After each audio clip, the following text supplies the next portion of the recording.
All right, let's get this thing started. You're listening to Killer, and this is the case of Shawn Grate, the Ashland County killer.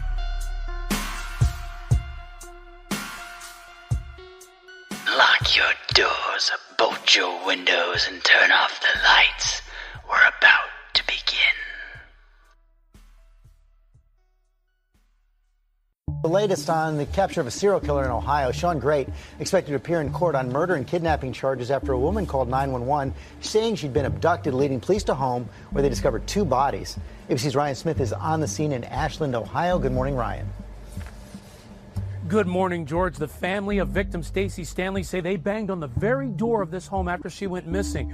Now it's a memorial site for Stanley and another woman found dead inside. The man charged in their killings, leading police to the remains of a third person as they dig deeper into his criminal past. Police think they know whose body was found behind a torched house in Franklin County. They expect it to be Candace Cunningham of Canton, Ohio. The 29-year-old was never reported missing, but was in a relationship with Shawn Grate. He's the man investigators are calling a serial killer. Another woman says Grate was helpful the day she moved in. She said he was kind of creepy, and now she's rather freaked out. And ever since then, I have been kind of terrified to step outside at night. All in your neighborhood? All in my neighborhood. Never happened in this neighborhood. It freaks me out. Here's a breakdown of what Grate is linked to now. He's charged with 2 counts of murder for the bodies found in a home in Ashland. He apparently confessed to killing a woman in Marion County in the early 2000s. Her body was found in 2007. She has not been identified, however. Police say he also led them to a body in Richland County. Investigators are still awaiting DNA tests there, but all signs point to that being Candace Cunningham, Grate's one-time girlfriend. And since all of this, Mansfield police have reopened an investigation into a woman's death there. They originally suspected Rebecca Lisi died of an overdose.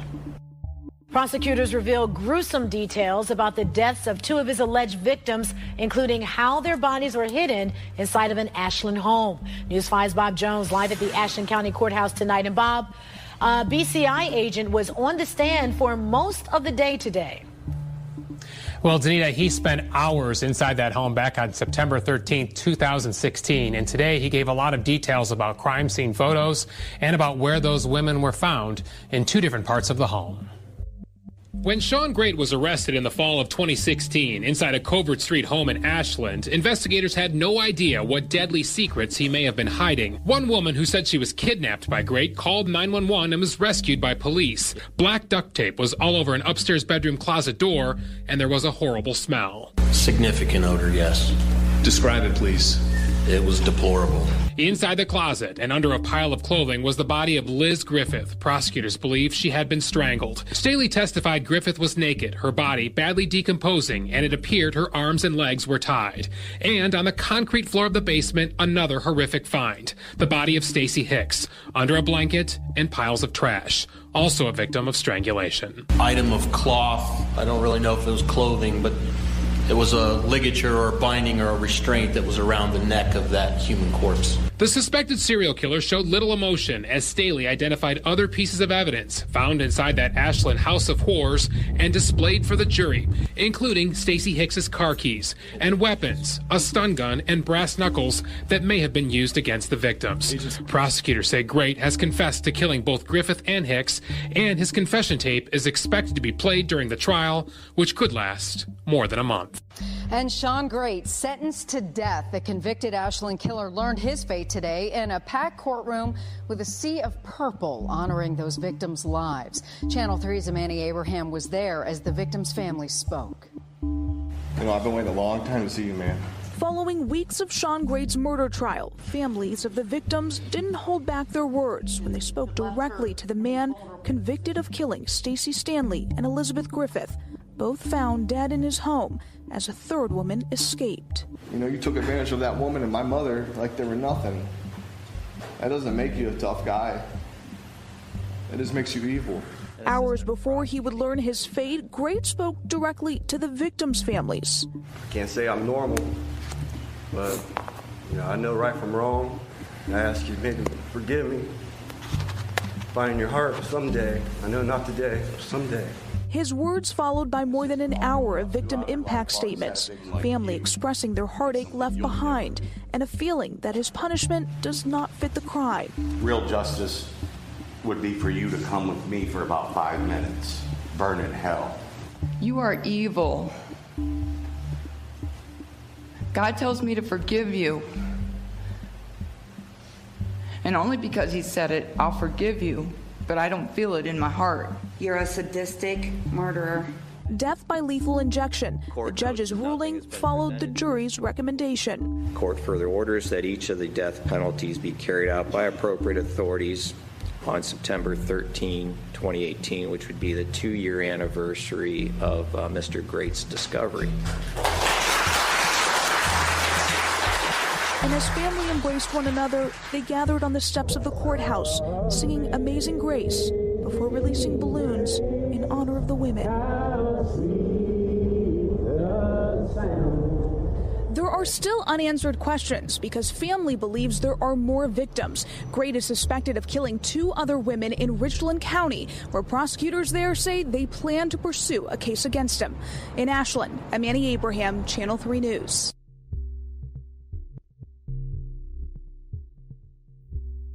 Shawn Grate was born in Marion, Ohio on August 8, 1976. Nearly 6 years later, Grate's parents finalized their divorce on August 6, 1982, with Teresa McFarland, Shawn's mother, acquiring custody. McFarland later gave up custody of Shawn and his older brother Ronald to their father, Terry Grate, on June 28, 1994. Shawn's first known arrest is on November 24, 1994. With this arrest, Shawn is accused of assaulting his girlfriend at the time, who is trying to leave the relationship, claiming past physical abuse. A few months after his first arrest, Shawn graduates from River Valley High School near Marion, Ohio. Grate graduated to a felony of unrelated domestic issues on October 96 when he and a juvenile committed burglary. He was sentenced to 4 years in prison in February of 97, although he received early release 7 months later. His violence escalated in 1999 when he was 22. That's when Grate's 17-year-old girlfriend, who was 2 months pregnant with his child, told police Grate choked her until she almost passed out. Grate spent less than a month in jail for the incident. The teen's family sought a restraining order against him, though the ex-girlfriend asked the judge to remove the no-contact order a few months later. So early on, you see that, he's got a little bit of a troubled beginning, and, bouncing around from the parents and such and going back and forth. And then, he comes into his own in his, early 20s over there getting, beating his girlfriend and getting in trouble.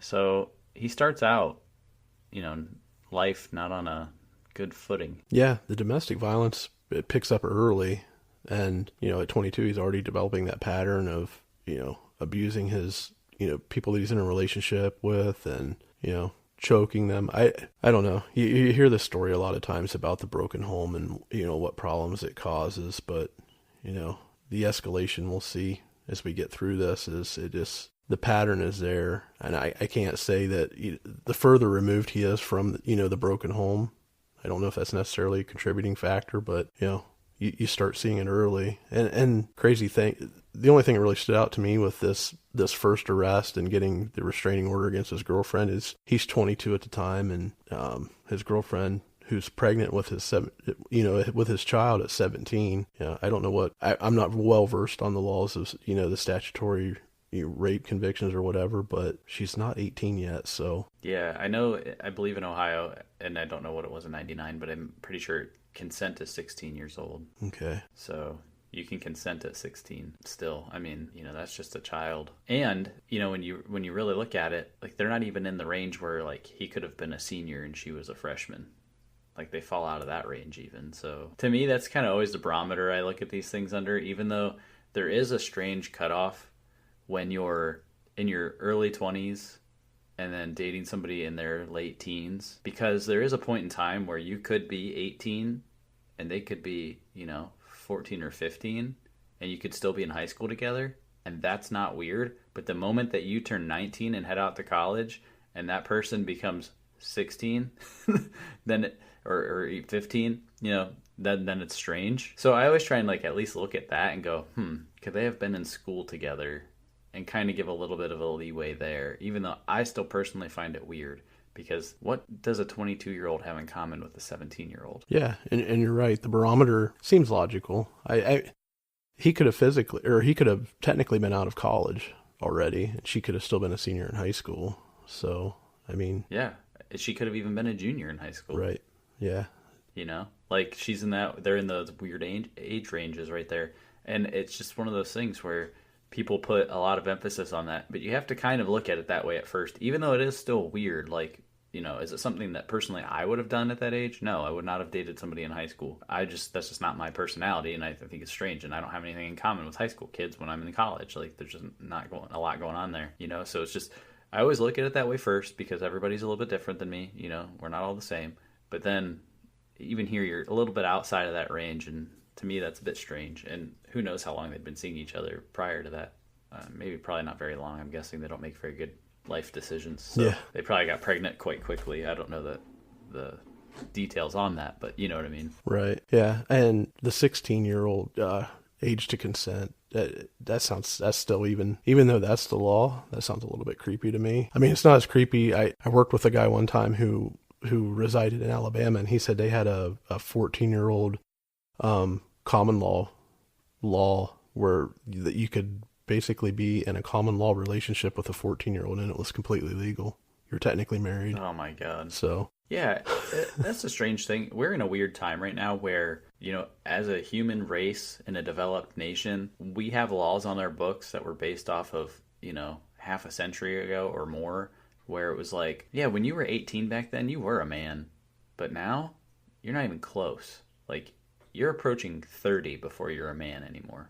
You know, in my mind, there's a lot less focus of responsibility of what like a family man would be in the early 20s as opposed to how it was, you know, 40, 50, 60 years ago. So even now, like 18 to me, you're just a little child still. Like, you're still not even close to an adult in my mind. And we have a lot of laws on our books that allow 18-year-olds to do things, you know, because they're now considered legally adults. However, I think anymore, they're still mentally not adults. We don't put that kind of burden on these kind of people. They're not thinking that way. There's like still more to do. Like in a lot of cases, there's like still 4 more years of school to go through. So I don't have to be, you know, I don't have to do the quote unquote adulting yet, you know, and I just have to go to college now and go screw off for 4 years and get my degree. And, you know, so like, that's just how I feel. Like, I've always been one of those people who was always more like, I guess, more mature in that way. Not like, I've always just been kind of focused on like things that most people would seem like is like just normal stuff that you would do, you know. Like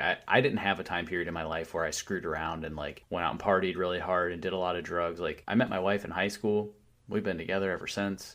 Like, I knew what I wanted, you know, from that day and move forward. And like, you know, just then it was get my degree, get my job, get my house, move on. Like, I was always striving towards that next thing, like in the adult lane, where there are a lot of people who don't, you know, they go kind of the other way around. They're like, oh, I'm going to take this time to screw around and do whatever, which is great if that's what you want to do. I don't have a preference either way. That's just my personality works the other direction. So, you know, here in this case, you know, you've got these people where they're getting together and they're pretty young, you know, and making poor decisions right off the rip. And, you know, it's just one of those, I don't know.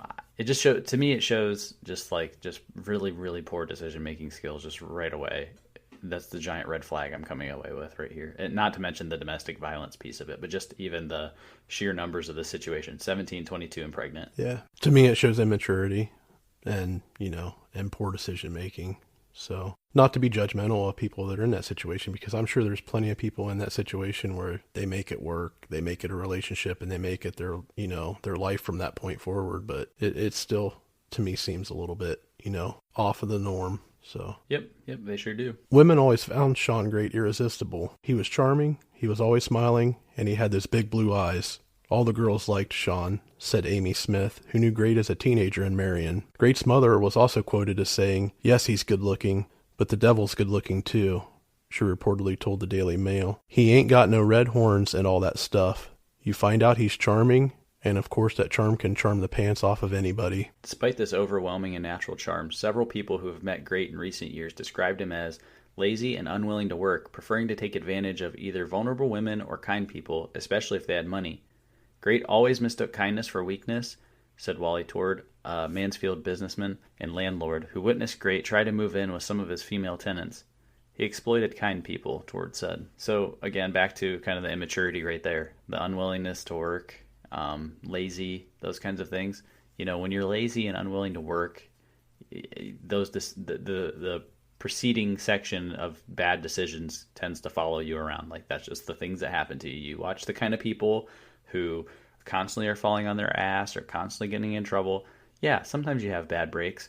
But those are the people who let their mind slip into the mindset of, woe is me, I'm now going to fuck off. This is the license I need to fuck off and not try hard anymore. And then you see these poor decisions just unravel over and over and over again.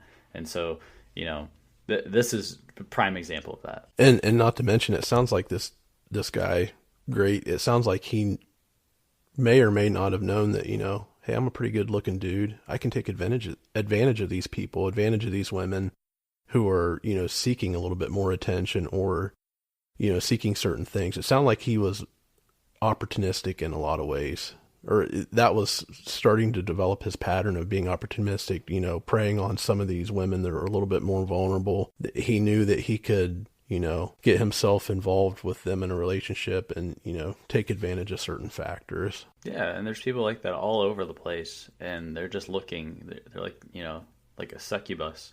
And they're just waiting for their host, and they just leech off of them until they run dry, and then they move on. Amy Smith, Grate's teenage friend, believes he might have begun to experience mental health issues by his late 20s. He would put all of his effort into a project, and she's quoted as saying he would work as hard as he could, then a couple weeks later abandon the effort. He would just give up on everything. Smith said a female friend of hers who dated Grate both before 99 and after finally broke up with him because of erratic behavior. She'd been concerned that he wasn't acting right. He would get very, very depressed, my girlfriend would say. He is not even wanting to get off the couch. It's been days. Tristan Kilgallen, an assistant professor of criminal justice at Ohio Northern University, who teaches a class on serial killers, states, he seems to be involved in non-violent crime except when dealing with females, especially those he's intimate with. They, Grate's girlfriends, are getting younger. Why?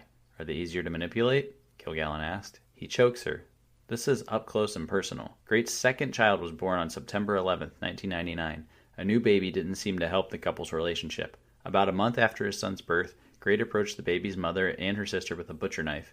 In a struggle over the knife, his ex-girlfriend sustained a severe cut to her finger. Grate was also cut several times. He steps it up, Kilgallen said of the attack. He's using a weapon now. The incident led to Grate's longest stint of incarceration. In 2000, his early release was revoked, and a judge sentenced him to serve the remainder of his original 4-year sentence. Yeah, so, I mean, now the violence is starting to escalate at this point, and you know, he's supposedly mentally unstable by now. Do we have any info on if he started doing drugs or was doing drugs to begin with? I don't know that we have any info on that, but his mother alluded in some of the research that I read that she feels that incarceration and drug use, I don't know if she was referring to drug use, you know, when he was incarcerated or when he was simply, you know, out in the general public, led to some of this, you know, kind of downfall and decline. But his mother alluded to it, but I don't know if we have any actual... I didn't see any drug convictions or anything from an arrest record standpoint. Yeah, I never came across anything that explicitly said he was doing drugs, but I always felt like he looked like he was on drugs, like especially when he gets caught. They, you know, we talked about it a little bit earlier where they say his irresistible looks. I mean, I don't know. I looked at this guy and just thought he looked like just a normal dude from Ohio. Like, he didn't look that... So maybe where he does come from, it's he's a prize. Yeah. I don't know. Yeah, and I'm glad you brought that up because I don't know if you can tie some of those pictures to his drug use, but you can see a radical change, and we'll have to get some of those pictures in our timeline, but you can see a radical change from... I think there's a picture out there of him in high school. You know, you see this young kid, you know, he's sitting on a couch with his arm up on the back of it or whatever, and then you fast forward to a couple of his mug shots or, you know, photos after being released from prison. There's a rapid swing in this guy's looks. You know, he's a fairly slender guy in his early days. He goes into prison, he comes out, he's beefed up. I don't know if it's because he's getting, you know, the free 3 meals a day and a place to sleep and not really doing nothing. He's getting put on a lot of weight, or if he's working out when he's in jail, because that's the only thing he does. But right, his looks, you know, they take a kind of a radical swing over time, and you can see that, and especially right up to the time he's arrested. It's crazy how you see him change just over those, 10 to 15 year period. Yeah, exactly. He does have a radical transformation, and then when he's on trial again, like you see, he looks filled out again. Like he just kind of goes downhill and then back up again. So it's weird to look at, but it makes sense the way things are going in his life and the way he looks. And, we'll get into a lot of that here coming up, but, it's just one of those things I noticed about him that I thought was a bit strange. Yeah, definitely. Grate was released in January 2003. By October, Grate again got in trouble with the mother of his second child, who accused him of choking her and forcing her to perform a sex act on him. Although he was not charged with sexual assault, Grate was charged with 2 counts of misdemeanor domestic violence and returned to prison for 7 months before being released in May 2004. For the next several years, records show Grate was involved in minor issues with the law, although he now admits to killing an unidentified woman in Marion, Ohio, during 2005. Christina Hildreth, the 5-year girlfriend Grate met in 2005, said after they began living together, Grate was upset her children were with them as well, and characterized him as mentally abusive for the most part, although there were some incidents of violence. The worst came in June 2010, she said. Hildreth told Bucyrus police officers she'd been assaulted repeatedly by Grate, including multiple blows to the face and being grabbed by the throat. Part of her hand was also fractured when she said she raised it to defend herself. She eventually convinced Grate to let her go to the emergency room, and she initially told staff she had fallen. When Grate left her alone in the room with a nurse, she was able to tell the hospital staff what really had happened, according to a report. Police were notified, but Grate took off running and escaped arrest that day. He was apprehended 4 days later when Hildreth told police that she believed Grate was hiding inside of her couch and officers found him there. Grate was sentenced to 180 days in jail for first-degree misdemeanor domestic violence, but still called her from jail in violation of a protection order. And can I ask you, how do you hide in a couch? I thought the same thing when I wrote that into the story. I'm wondering if it wasn't like one of those fold-out sofas that had the bed removed. And going back to our episode where we were talking about the hollowed-out book with the gun in it with Philip Markoff, yeah. Man, this guy took it to the next level and hollowed out a couch to hide in. No shit. That's how I was reading that, and the first time I read over this, I see hiding in a couch. I'm like, how does one hide in a couch? That's the only thing I can get out of the story is that's what he did, but I have no clue. Hildreth also said he sent letters addressed to her cats. She left him after that June incident and said that she believes it saved her life. She's quoted as saying, "Before that night, I feared he would kill me," she said. "That night only strengthened that fear. I now believe more than ever I had not left him. If I had not left him, I would be dead, or one of my children would be." Yeah, so this dude has just like psychopath behavior now, like kicking into full gear. And he was obviously doing bad stuff prior to this, but then it just starts, you're watching it just slowly escalate up, just that little bit at a time. And so now we're to the point where he's starting to get really, really scary to the people that he's attacking. Because prior to this, we don't hear of any mention of people thinking they were actually going to die. Like it was just an abuse situation. So, this is where, where you start watching this turning of his mentality start to happen, and then things just start getting very serious at this point. Yeah. And I believe in here, he'd already, this is where he had already murdered that woman in Marion, right? Yeah, and that was what was interesting about the timeline. He later, as we alluded to there, we find out he admitted to killing someone in Marion in 2005. But right at the same time, Hildreth is saying, I feel like he could have killed me or one of my kids. So she obviously sees signs that he's taken a turn for the worse. But, unknowing to her, he's already killed somebody. Yeah, exactly. And so that's exactly what I was getting at was, she's stressing, like, I felt like I was going to die after I started looking back at this. And lo and behold, he'd already murdered a woman. And so she was probably really accurate in her assessment. Yeah. And I wish I could have found more information, a detailed report of why she felt that way or what other signs that she saw. I really didn't see that. And I don't want to keep making light of this case or, cracking jokes about it. But hopefully the turning point wasn't when he was sending letters to her cats. That's kind of that's Yeah, kind of well, crazy. that's the thing. Obviously it's a really bad case overall, like all the things that happen, but some of the stuff this guy's doing, like hiding in a couch, writing letters to a cat, like just these things are strange, and it's hard not to laugh at them because you can't imagine yourself like doing those things for real. So it sounds like something out of Step Brothers.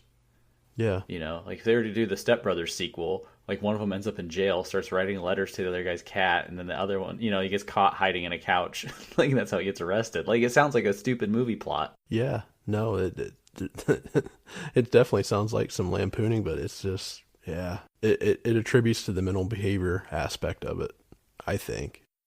Absolutely. It just shows you he's just clearly lost his mind at this point. Yep. The first murder that he admitted to goes all the way back to 2005 or 2006. Grate tells investigators there was a woman in Marion who was selling magazines door to door.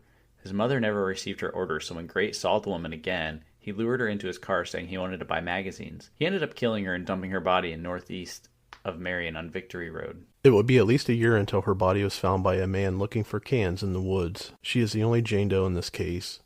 Grate, while in custody, was able to point on a map exactly where he had dumped Jane Doe, and it matched where the body was found years earlier. Investigators are hoping someone will come forward to identify this woman, who was selling magazines door to door in 2005 or 2006 in Marion. The next case possibly connected to Grate doesn't happen until 2015. The Marion County Sheriff is questioning the time gap between murder 1 and 2, saying a killer generally won't wait that long before they do it again. In this case, Rebecca Lacey went missing on February of 2015, and her body wasn't found until March 2015, dumped off on a road in Ashland near Route 30. At the time, the investigators ruled that it was an overdose, but they said it was suspicious. The case has now been reopened after Grate told authorities that he strangled her. So, again, here he is, another attack.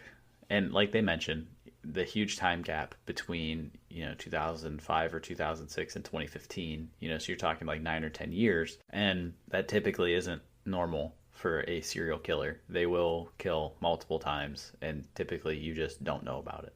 And it's something that they're just not connecting, or, I've seen this so many times doing research on these cases where you've got, Alcala is a perfect example. He, case number 5, if you haven't listened, go listen now. When he murdered somebody, he was doing it in different counties and jurisdictions, and this was in the 70s. Now here we're in the 2000s, but still, police aren't the best at communicating with each other, we've realized. These departments work better together now than they ever have, but there's still some level of miscommunication or lack of communication between departments. So they could have a hard time connecting the dots. We'll throw a map of the case in here so you can look and see where the different things happen, and we'll probably throw that up around this time in the audio. So if you have a player that supports chapters, take a look at your chapters now. There's probably a map there for you to look at, and if not, head out to our website and we'll put it up there in the blog. Anyway, so you'll see, like, these are in different counties within Ohio, and they're not all right next to each other, and so that's probably why they're not connecting these things. But there's probably more than just this. Yeah, I totally agree. They're not adjacent counties, but we're still talking about an area that's, within a 1 hour driving distance. If you made the round trip, you're still in a pretty tight knit circle, and we'll see that on the map. Yeah. I don't buy it that there's 10 years gone by and this guy hasn't killed someone else. And as far as I know, he still has only admitted to, when we get to the end of this case, we know that there's 5 victims that he's, 100% confessed to. But, time will tell if more come out. It would be an interesting, case study to go and look at that 10-year period and look at cold cases within that triangulation on the map to see if there's anything else in there that could possibly be. I'm sure detectives have done that homework now, but I really haven't heard of anything that's came of that. Yeah, they haven't seemed to have been able to pin anything to him during that time span. But the thing is, he admitted to these things. The police had no idea except for what they discover when we get to that point. And he just straight up admits to these people later. And it would surprise me a little bit if there were more that he just didn't admit to for some random reason. But also, I don't know. Like I said, if he was strung out during this period, there's a potential that he was killing people and not even remembering that he did it. Mm-hmm, right. And so, or there might be more to the story. Yeah. Who knows? Yeah, it could be the it could be drug related, or it could have just been a mental health issue at that point. You know, he killed his first person, then what's to say he didn't go off of the mental deep end, for lack of better words, right? And just, you know, completely was off on his own little world those 10 years and doesn't, like you said, doesn't recollect anything that he did. Yeah, absolutely. It's, you know, it's one of those things, like he could have easily just like lost his mind, but he just doesn't, you know, he doesn't choose to go around and, you know, like tell anybody about it. Right. It's a mental block. Or he doesn't remember. Yeah. Or he doesn't remember. Mm-hmm. Yeah. So jump ahead another year. Case number 3 is that of Candace Cunningham. She was never reported missing, but family thought she had moved to North Carolina in April of 2016. Grate confessed to killing her, and on the day he was taken into custody, he was taken to the Mansfield and showed authorities where he had dumped the body in the woods behind a home. He told them that he killed her sometime in June of 2016. Then the cases speed up. His 4th victim appears to be Elizabeth Griffith. She was last seen in August of 2016, although family didn't report her missing until September 8th. She was one of the 2 bodies found inside the home in Ashland on September 13th, 2016. The most recent victim would have been Stacey Stanley. The Stanley family told us Grate helped change a tire for her, and she gave him a ride. She was the 2nd body found in the home in Ashland. So at this point, you know, now things are real. We've got several bodies. You know, this dude he's a bad dude. It just keeps getting worse, you know, as you go through this timeline, and he's clearly lost it. And, you know, it's just scary to think that these people are out there. You know, he helps a woman change her tire, and then, you know, again, here he is taking advantage of kindness, and then, you know, murders her later. Yeah. And the thing I found interesting about that 3rd case that you just read, or the details on, her family, Candace Cunningham's family, didn't report her missing. And, you know, I don't know the details behind that. I don't know if, you know, she wasn't real close with her family and was kind of a drifter and would bounce back and forth from place to place. But that kind of corroborates your story about that 10-year gap. We just don't know what the details of those 10 years are. He could have came across women in the same situation where their family wasn't really close to them and they really, you know, weren't keeping tabs on them. So if there are any cold cases, we simply just don't know. Yeah, and I keep going back to, you know, he admitted to a lot of these, right? Just straight up confessed to them when he was captured.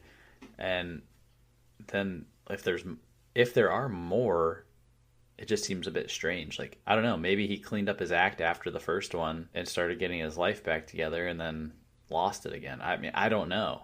It's hard to speculate, because I do know that for a while there, he was going to church, and, you know, he met like one of his, I don't know if she was a wife, or I think they got married. Yeah. He met his wife at church, and, you know, like seemed to be on the up and up, but he still had a lot of the stuff in his background where, like, I don't think he had a car, or, you know, stuff like that, and some sketchy signs. But she thought, like, oh, this is a good, you know, godly man. He's going to church and stuff. And, you know, maybe he was really trying to clean himself up, because he seems like he has the ability to play 2 sides, you know, with his personality issues, his mental health issues, where it's like he can be that person that he knows he should be, but then he has this separate person that wants to do these bad things. Yeah. And can you imagine the inner turmoil that somebody, and I'm not talking about just Grate specifically, but somebody that's done terrible things, that's beat, assaulted women, you know, and at this point he's killed, you know, 4 people. What kind of inner turmoil do you have? And I don't know that him going to church and trying to clean his life up, I don't know exactly where that falls into this timeline, but he's already killed, you know, 1 or 2 people, and he's trying to clean himself up. But what kind of inner struggle do you have with, you know, thinking to yourself that church can get you on the right path? It can in most cases. I'm not knocking it, but to the extent of some of the things that he did, yeah, it's the light side and the dark side in this guy's, you know, mentality has just got to be off the charts. Yeah, and that's kind of the picture I'm trying to paint here, is you've got this inner struggle that you can clearly see with him, where he's got this dark side, but he knows the light side's the right way to go, but that dark side just takes over him sometimes. And just, so maybe there was a period of time where he was able to just rein it in. Because, again, I go back to when he admitted this stuff later. You know, it's like, how do you admit to this and then leave out a 10-year gap. I feel like he would have admitted to something in there. Yeah. And maybe that's how he's, clearing his conscience. He has as we'll see when we get to the end of this case, he has no problem identifying the victims. Explicit details on where bodies were dumped, how things happened is crazy. Yeah, exactly. On September 13th, 2016, an unidentified woman calls 911 to report being held by Grate in a vacant house in Ashland, Ohio. We are now going to take a few minutes to play this 911 call, which was placed the day Shawn Grate was arrested. And at the time, 2 unidentified bodies are discovered in that vacant home. And right before we play this, I just wanted to put a disclaimer out there that this is quite long. It's a little over 15 minutes, but I did go through and edit this once, and then decided that I kind of like it unedited because there are a lot of long silences in this clip. However, I feel like it takes away from the clip when you take them out. So I know it's kind of long, but this tells the story of the day that they find this guy, and I feel like it's the critical point in this story. So take a listen to this and let us know what you think.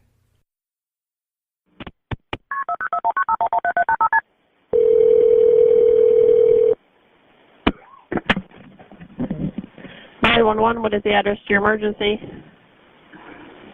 By the Street Laundromat. What is it? Fourth Street Laundromat. What's the problem? I've been abducted. Who abducted you? Shawn Grate. You said John Green? Shawn Grate. Where's he at now? Asleep. Where's he sleeping at? In the bedroom. In what bedroom? There's 2 houses right by the laundry street. And it's in one of those houses. But you're at the laundromat? No, I'm in the bedroom with them. What color's the house? Is it across? If I'm looking at the laundromat, which way is it?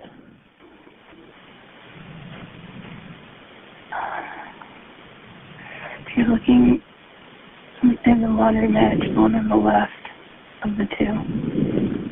You don't know what color the house is? No. Please hurry. Does he have a car? No. Well, he's right down the street. So what's your phone number you're calling me from? I don't know. And you think it's a yellow house? I think so, but it's on the left. Is it an apartment? No, it's a house. Okay, does he own the house? No, he broke into it. Does anybody actually live there? I think they've been abandoned.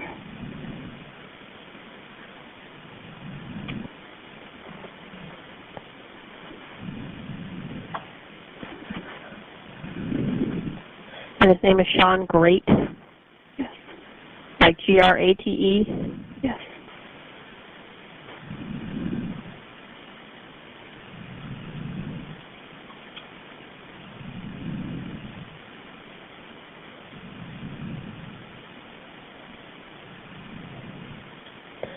Does he have a weapon? He's got a taser.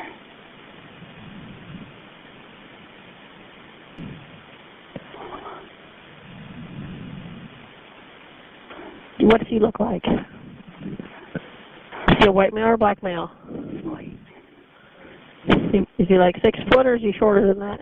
He's like 6'1", 6'2". Do you know how much he weighs? Probably 175. Are you injured? A little. What color's his hair? Brown. Do you know what color his eyes are?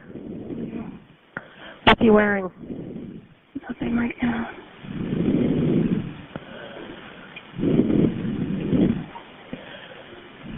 Okay, stay on the phone with me.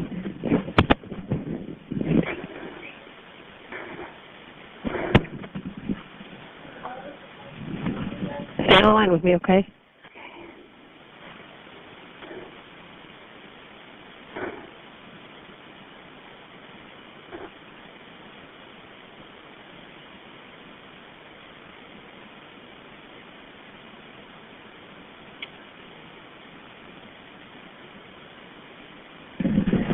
Is he still sleeping? Yes.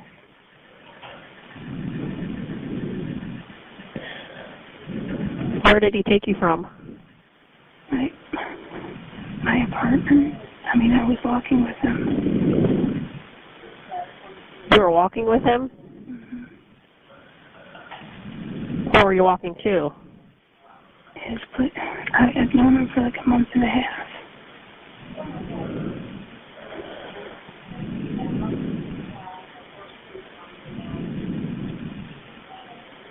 Is there any way you can get out of the building?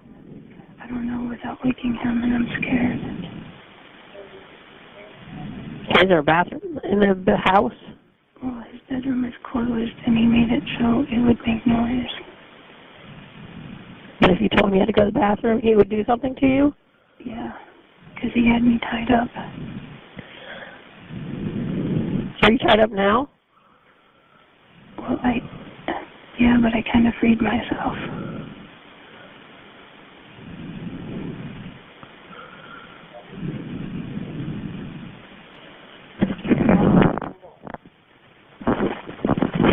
Is he in the same room with you? Yes. Is it his phone you have? Yes. Are they on the way? Yeah, we have officers we're sending. Please send them up. Okay, if you're worried, you don't have to talk. You can just set the phone down, okay? I just need to hear if the officers find you or not. Are you upstairs or are you downstairs? We're downstairs. There's a door. There's a side door on the right of the last house, and that's where we enter. Immediately there's a kitchen right there, and then the bedroom is right off from the kitchen.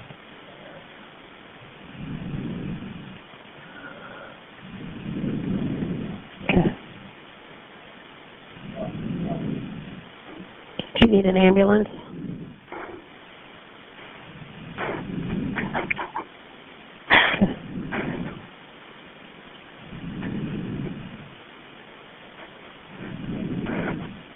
Are you bleeding from anywhere? Not anymore.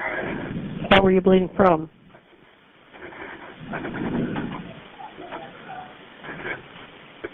You don't have to talk if you don't need to, okay?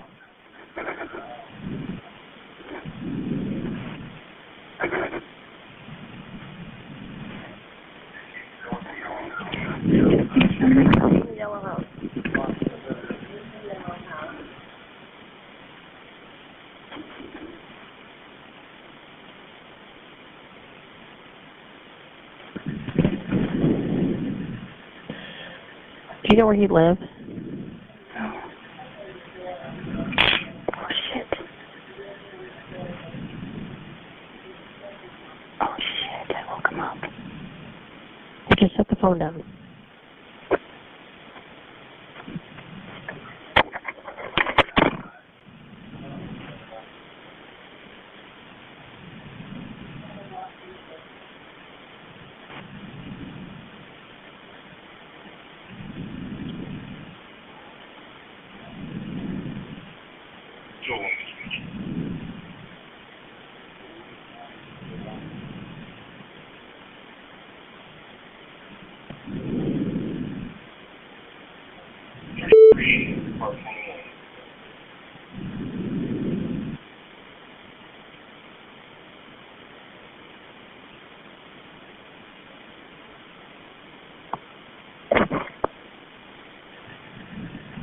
Are you still there?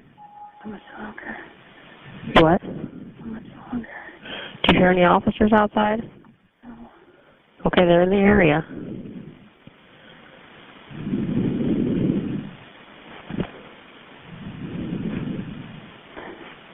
See if they can come in the side door slow,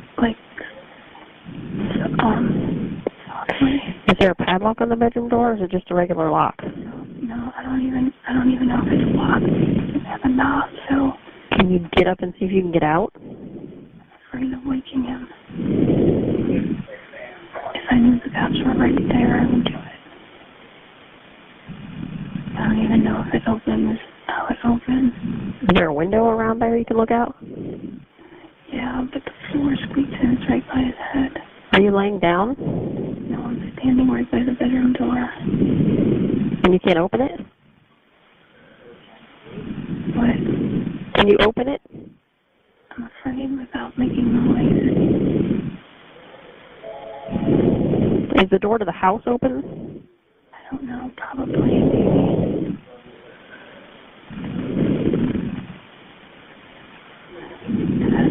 I don't think he has a key, I'm not sure. Because I think he broke in here. Can you see out any window that you're at? They're all curtains shut.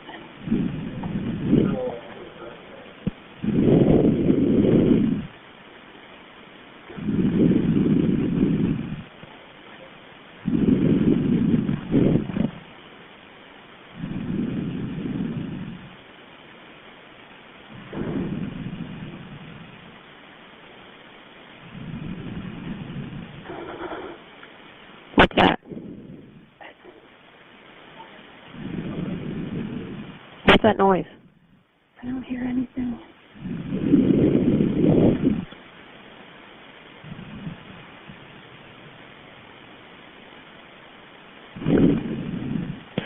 If you think you can get out, you need to get out. Not unless they were right here. He would hear me, catch me, and he's strong.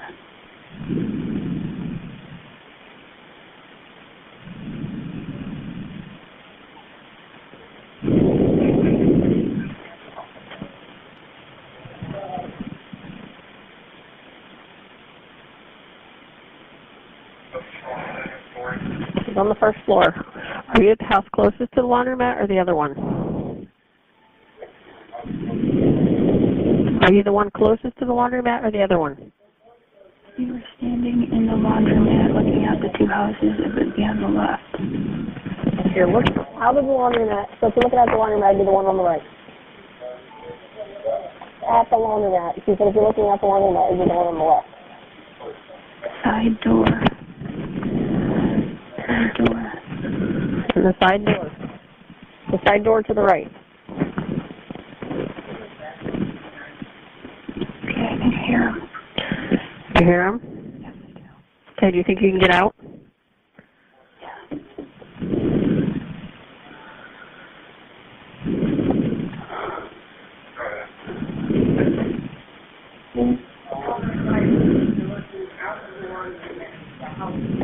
Are you out of the bedroom? Yes.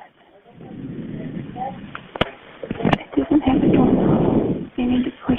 The door doesn't have a doorknob? No. Can you see them? No, have them push the door a little. He said push the door. Are they on the other side of the door? Yeah, I think so. She said have you guys push the door. There's no doorknob there.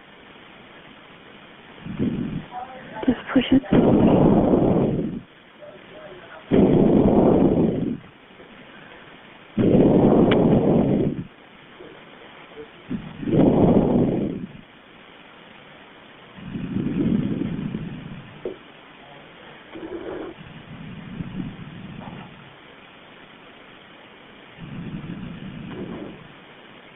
Where'd they go? Can you get out of the bedroom? And the door doesn't have a knob.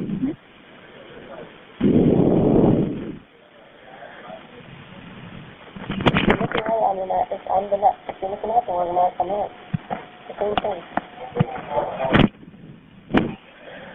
Can you hear anybody right now? I heard the side door open. She heard the side door open.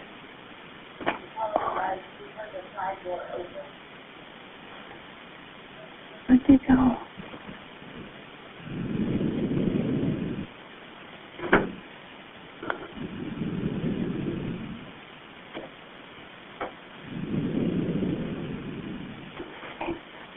I'm out of the bedroom. You're out? Okay, can you get to the door where you can see out? Huh? Can you get out of the house? It's locked. Are you at the door? Yeah, I am. She's at the door. You're on the door to the right-hand side of the house. Yeah. She's at the door on the right side of the house. She got out of the bedroom.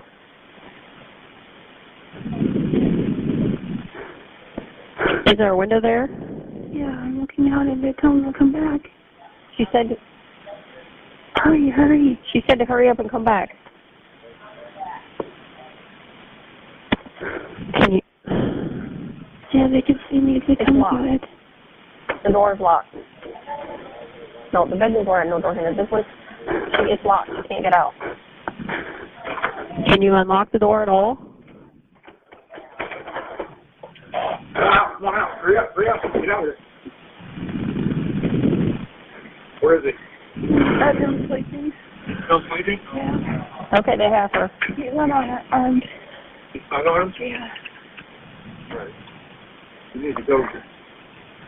Hang on.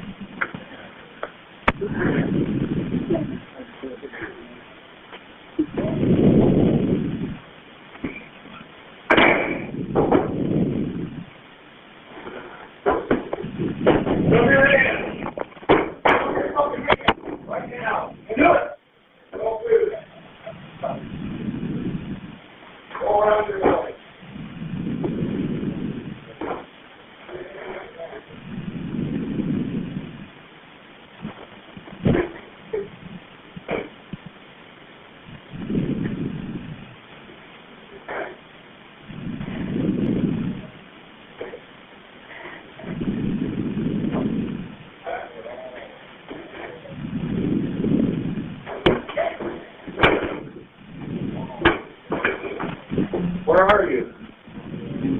Oh, okay. Go on in. Here's the blanket. Well, if you can't be in there, here, cover yourself up. Tell me what happened. What happened? So there you have the 911 call in its entirety. I know it's long, but man, you put yourself in that woman's shoes. She's in the room with him on the phone trying to get in touch with 911 and not wake him up the whole time.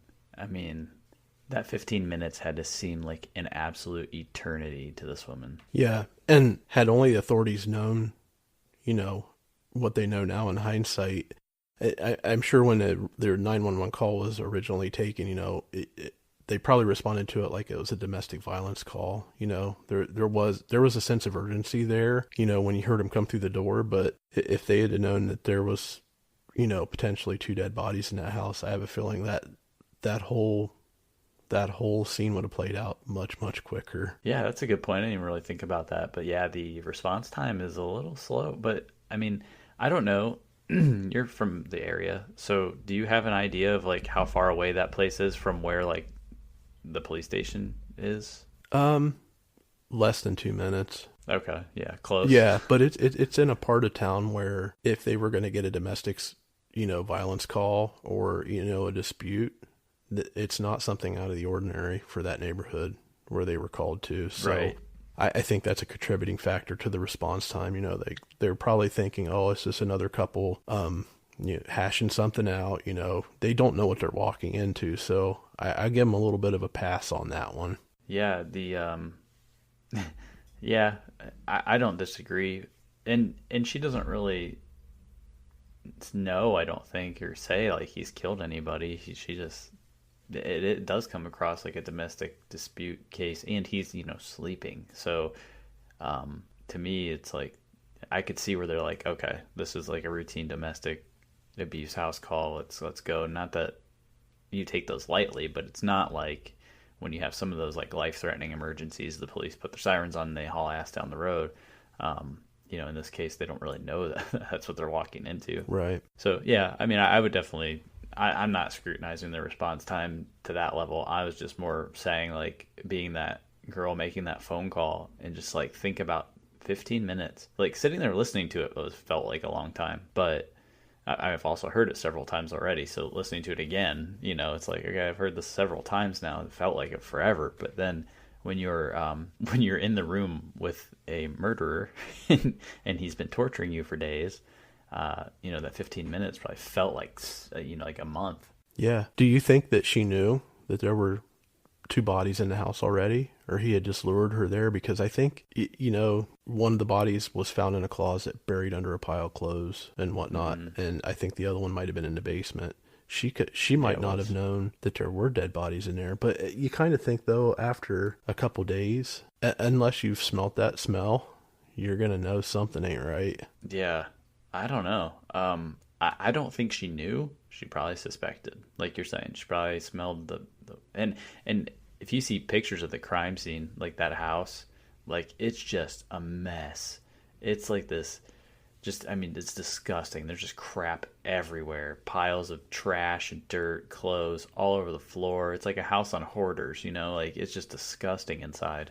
And, maybe she thought it was just like a dead animal that got lost inside the trash somewhere. Yeah. And a little bit of backstory to those houses, since I do live in the area. I know that they were not occupied by families or whatnot. They were owned by, I'm not going to name any names, but they were owned by a not-for-profit organization in this area. I don't know if it was a couple of houses that they may have been using for storage or what their real purpose was, but I know that the nonprofit owned them, and they do a lot of work with the community as far as, helping with clothes and food and things like that for less fortunate. But he had broken into that house. It was locked up more like it had been not necessarily foreclosed on, but it had been locked up by the organization and was not in use. So once he helped himself in there, I'm sure a lot of that mess was attributed to him, tearing through shit, looking for clothes to wear and whatever he could use in there. And then we heard that she said that he had done something to the bedroom to make it quiet. Didn't really elaborate, but I don't know if he was taping off the edges of the doors or what he was doing, but yeah, and that's and you're speaking to that. Yeah, that house was vacant, and he did break into it and just trash that place. And she says in the 911 call, like, she couldn't get out of the room because he rigged the door to make noise. So he probably like tied a bunch of cans or something to the door on the outside or something, so that as soon as she'd move it, it would just make all sorts of racket and wake him up. The whole time I heard this call, every time I've listened to it, I always wonder, whose phone is she using? Oh, she's using his phone. He left his cell phone available. It's his cell phone? I'm pretty sure, okay. Yeah. Yeah, that's what I thought. But it was one of those things that I just kept wondering, like, did he not know that she had her phone somewhere near her, or did he leave his like an idiot right next to her? No, I think he left his phone accessible, and he probably thought that, from having bound these other victims, that she wasn't going to get out, but somehow she managed to slip free, at least her hands, and then got a hold of his phone. And obviously it wasn't a smartphone with a lock, because she was able to probably flip it open and just dial 911. Well, really, even a smartphone, you can dial 911 regardless. So it doesn't really matter. Mm-hmm. No, exactly. So it was, that's a scary event. And, it's really the end of the case for the most part, right? I mean, it culminates there at that point. They catch him. He admits to several other things, like right away. The police go investigate. So from that standpoint, we wanted to kind of move into the Q&A that the police have with him. The following is a question and answer interview with Grate in Ashland County Jail. Cleveland 19 News reporter was not allowed to bring any recording devices into the interview. The following is a Q&A transcribed from the reporter's knowledge, but is not verbatim. David and I now will cover this Q&A, with David assuming the role of the Cleveland 19 reporter and myself as Shawn Grate during this interview. Anything you'd like to say before we get started? I'm learning this was out of behavior for me. I had to cover everything up. It was tearing me up all those years, knowing what I had done. I've had these thoughts like, dang, I had to face myself every day. Were there any influences that you were exposed to, like the show Dexter? What's that? It's a show about a forensic scientist for the Miami Police Department, and when the bad guys get away, he's a vigilante and he kills them. I've never heard about that. I didn't have any influences. It was all internalized. I feel like I always prayed to God. It's hard to forgive yourself. You have your moments. Let's talk about these women. You confessed to murdering a woman in 2005, believed to be named Dana or Diane. She was trying to sell me magazines. I remember her trying to sell them to me. Me and my mom would be on the porch and she'd try to sell them. My mom said she wasn't getting her prescriptions delivered. What was her name, Dana or Diane? I know you admitted to Marion County Sheriff Tim Bailey that her name was Dana or Diane. Dana. I would say Dana, 99%.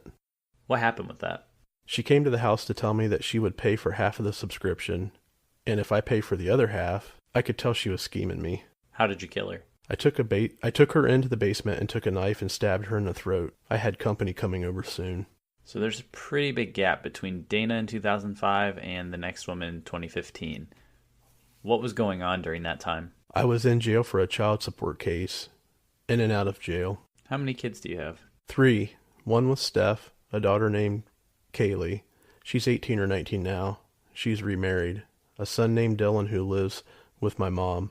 He plays football. He's 17. Oh, really? What position? They move him around a lot to different positions. What about your third kid? Violet, she's 4. That's a great age. Have any of your kids visited you since you went down? No. What about Rebecca Lacey? The coroner ruled that to be drug-related. I knew Rebecca. One day we were out playing pool at a bar and I went to use the restroom and I heard my money clip. Zip.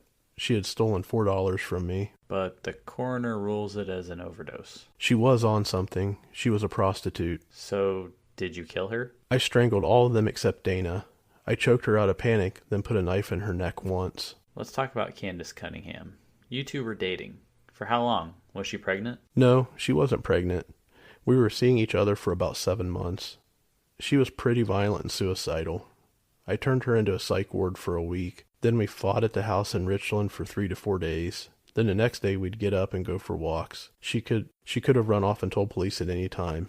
She would take handfuls of pills at a time, and I would give her the water. How did you kill her? In the house. Then you burned down the house and went back to her body.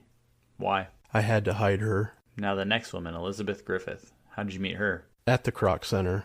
We would hang out and play games. Yahtzee, right? I think I read that in a report. Yeah, and some other games too. What happened with her? Why kill her? I'm trying to justify it as compassion. The short time I talked to her, she cried several times. Just about life and how she couldn't find anyone to love her. She had a mental illness. Candace was beating herself up too. They tried to put me on psych pills, but I didn't want anything controlling my brain. Are you remorseful? It's about 50-50. All I wanted to do was show Elizabeth that she wanted to live. I'd say, give me a hug. We're all in this together. I'd choke her until she said she wanted to live, and she just didn't. What about the woman you abducted who called 911? Did you meet her at Stone Creek Apartments along with Elizabeth too? Yeah, we were going to get married. I wasn't going to kill her. She was very religious. She encouraged people, helped to see who they were. I would play badminton with her at the Stone Creek Apartments, and Elizabeth would be there. Was she helping you? Yes. Are you religious? I feel like I've always been religious. How about Stacey Stanley? Did you just see she had a flat tire and that was how you met her? Yeah. Did you ever want to be caught? I wanted to be caught. I thought about turning myself in. Did you ever tell anyone that you'd killed women before? Yeah, in ways. I broke down crying for a long time to different women. Then I'd say something to confuse them. Are you a sex addict? Sex is a weakness, but you have control over it. So you've confessed. Why not plead guilty in court? I admitted it. I told my attorney that if he said it again in court that I'd speak up. Have you killed anyone else or just the 5? And why not admit to it all at this point? No, there were just 5. Let me see that list. Holds up a list of victims to the glass. Yeah, there were just 5. Are you afraid of the death penalty? I admitted it. I feel I deserve the death penalty, but I also feel I can help some people in here. My problem is that everyone is telling me what to do. I'm just trying to free myself of what I've done. I'm afraid of the death penalty. I will have cases in Richland here and Marion, and there's time. I'd like to die on my own and not by the state. My attorney keeps telling me not to talk to anyone. I don't need you. I'm guilty. Is there any statement you would like to release to the public or to the victims' families, loved ones that are missing the victims? I'd like to ask those who know me to forgive me and the victims' families, the loved ones that are missing the victims. Anything else that you'd like to say? My bunkmate is crazy. He's an F3 or F4 registered offender. Have you ever messed around with other kids? No, I like older women, except for Candace. She was younger, but more of a friend. Thank you for your time. Thank you. So as you can see through that Q&A, you just get a little glimpse into the insight of Shawn Grate. And, I think it plays back to what we were talking about earlier, that battle of that good versus evil that just wages a war in his mind, that he just cannot control it. But he has that sense of what's right, but he has that sense of what's wrong. And the what's wrong sometimes just really takes him over. And, it's not like you and I where the sense of what's wrong is, man, I know I really shouldn't drink that milkshake today, but man, I need one. And then you go get one. His is, I need to kill somebody. And it takes him over and he just does it. Yeah. And he's remorseful for it. I mean, he said it was tearing him apart. And that, this guy, like any other, convicted killer that we cover, I'm not remorseful in one way, shape, or form that, especially when they admit the guilt, that if they're sentenced to death and it's upheld, I feel like that's what they deserve. But the only kudos I can give to this guy is he owned it, he confessed, and, he did plead not guilty, but he confessed and to all 5. So yeah, and I'm in agreement with you. He definitely deserves a death penalty. This guy is just he's a piece of crap, and being out on the streets, he clearly can't handle himself, and he's caused so much torment to many people beyond the 5 that he murdered. It's their families and loved ones who cared for them, who now are dealing with the grief of the stuff that he did to them, and so he deserves it. But at least in this respect, he's not one of those killers who can't admit fault in what they did and doesn't feel bad about it. Like, he clearly does, he just couldn't control it. And that's the sad part of the story, is if maybe there was a way that earlier in his life, if he had gotten some kind of help somewhere along the lines, that maybe he could have controlled it and not ended up murdering anybody. But, because he has that good-natured side to himself, but he just can't keep it that way. He just flips a switch and then he's off. Yeah, and not to mention what the victims' families are going through, but, we got a little bit of detail about this guy's 3 kids. Can you imagine being the child of this guy and the stigma that carries? One of them's 18 and 19, a 17-year-old son and a 4-year-old daughter that probably, this was 2016 at the time, so now she's 6 years old, but she still doesn't understand the gravity of who her real father is yet. No, and the ex-wife was interviewed on Dr. Phil, and I actually had some of that audio. I pulled it out because Dr. Phil's audio is super produced, so it just didn't fit with our news narrative there. It's all of a sudden this crazy music and dramatic effect around it that just didn't go well. But, basically, she was happy when she found out he got this.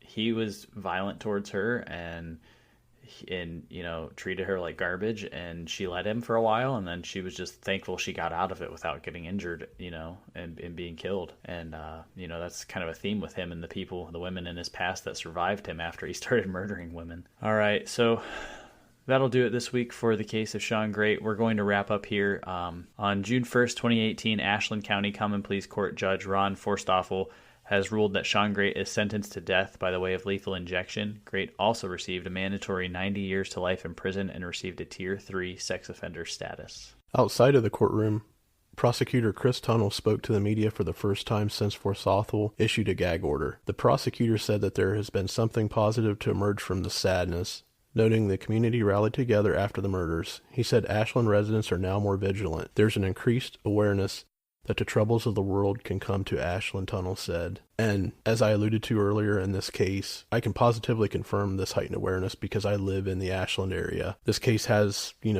some personal sides to me at varying levels. And, all I can say as we wrap up is, we all need to remain vigilant in our communities. This kind of stuff is lurking everywhere. So, we kind of wrap every case with, be safe. But from a personal standpoint, that's, more true than I can really express. Yeah, absolutely. And I believe Ashland was planning, they demolished the house, and then they were planning to resurrect some kind of memorial for the victims. And I don't know if you've heard or seen anything about that, but I'm not sure if they actually went through with it yet or if they're just still in the planning phases. It sounded like they were still planning it recently, as 4 months ago. Yeah, they're still in the planning phases, but yeah, the houses are definitely gone. Both of them that were, on that lot are gone now. So, and the planning is still underway for the memorial. Yeah. So, just want to extend our sympathies to the families who've been, left in his wake, and, hopefully that now that he's sentenced and he's going to die for this, you can, begin that grieving process and hopefully come out of it on the other side, somewhat, you never get over it, but hopefully you can at least move on a little bit. All right. So that's it for us this week. If you enjoyed our show, please rate us wherever you listen to podcasts.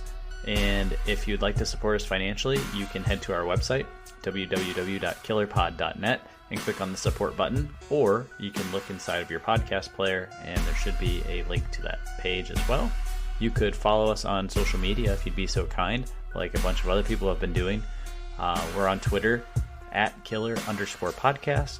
On Instagram, we are at Killer Podcast, no underscore. Facebook is facebook.com/Killer Podcast, or you can email us, killerpodcast@gmail.com. Submit your case suggestions to us. We really appreciate that. We'd like to hear what you guys want to hear. So with that, we are going to sign off. Stay safe, everyone.